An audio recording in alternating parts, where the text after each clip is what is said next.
God bless 2020. The Telegraph in the UK has finally broken down on Pizzagate.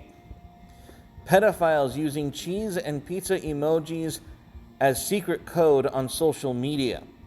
This was published last night at 9:30 p.m. Cheese and pizza emojis are being used as a secret code by pedophiles to communicate on social media sites such as Instagram and Twitter. Online safety groups have warned. A group of more than 100 volunteer parents has banded together to hunt down and report accounts using the emoji to signal they are sharing sexualized images of children in a bid to evade detection by the social media giants. Who could have possibly seen this coming, you ask? This wasn't a thing. Who would have thought? Members of the parents group told the Telegraph they often found such accounts sharing images of children taken in family settings such as on beaches or gardens, which appeared to have been stolen from the parents' social media profiles. The development has prompted a former government child safety advisor to warn parents to avoid sharing images of their children openly on social media in case they are stolen and traded online. Good Lord. This group was started by India, who asked the paper not to use her surname, who stumbled across the child image accounts on social media. Since then, she has set up Twitter and Instagram pages called Protect PD, dedicated to naming accounts she finds sharing child images so her followers can report them en masse to the social media giants. I couldn't just scroll past it, as at the end of the day, these are people's children. These are pictures of little boys aged 5 or 6 on the beach in their swimming trunks, and chances are that picture was taken by the parents on their holiday. Somehow that picture has gotten into their hands. Good Lord. The accounts often signaled what they were doing by using cheese and pizza emojis to represent CP, meaning child porn. Following the revelation, John Carr, an online child protection expert who formerly sat on the government's UK Council for Internet Safety, remind you, this is formerly, described the phenomenon as horrifying and said social media giants had to do more themselves to hunt down and delete the account. While he said it's understandable that parents want to share pictures of their children with friends and relatives, but if their social media accounts are not private, these photos can be seen and taken by anyone.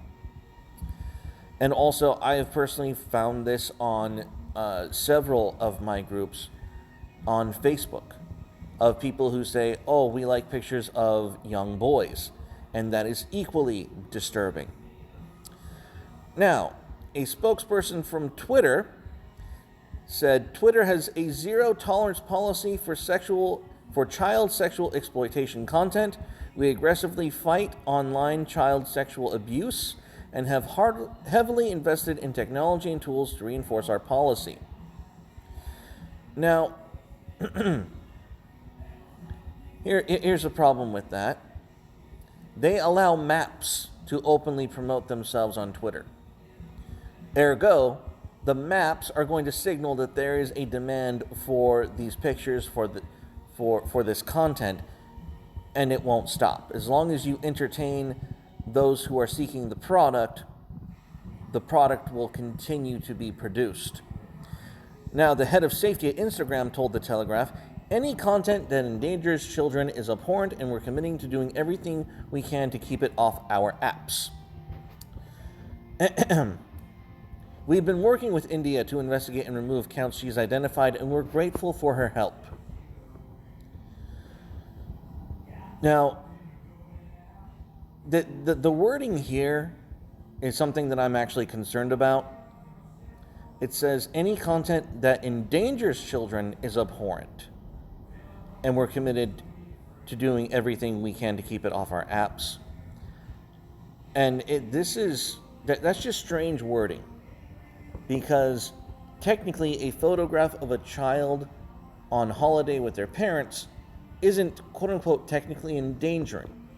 So there's this wiggle room that would keep that would allow Instagram to say, hey, maybe we should keep this, maybe we should play nice with this content, and that kind of makes me squeamish. I don't like it. There should be a harder line that unsolicited or clearly farmed photos of children on a particular Instagram feed should just be immediately scrubbed and removed. I don't like that kind of wiggle room.